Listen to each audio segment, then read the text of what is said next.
Кучињата за терапија им помагаат на пациентите во болница во Бразилија. Универзитетската болница во ова место има иницијатива насочена кон облажување на стресот и нудење емоционална поддршка на оние пациенти кои примаат терапија.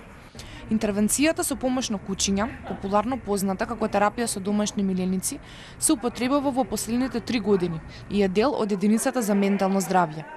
Сесиите се одржуваат во психијатриското одделение во партнерство со Институтот Бразилија за интервенции со помош на животни, кои ги обучуваат и ги сертифицираат кучињата.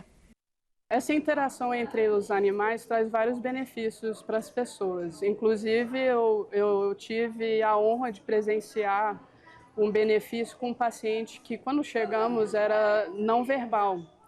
E depois de algumas interações, inclusive interações com o Milo, o paciente se sentiu confortável em começar a compartilhar experiências de vida e começou a cantar também, que ele adorava cantar.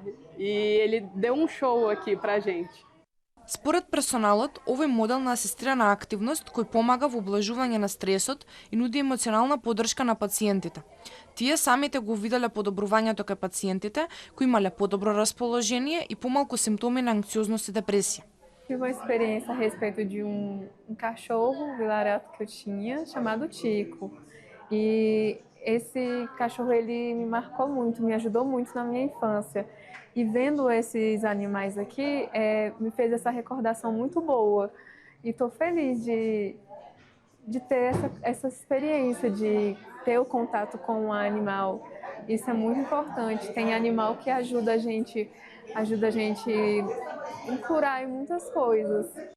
Сесиите се одржуваат во групи, во рамки на одделението под надзор на мултидисциплинарен тим и дресирани кучиња и се овластени од Комитетот за контрола на инфекции на болницата.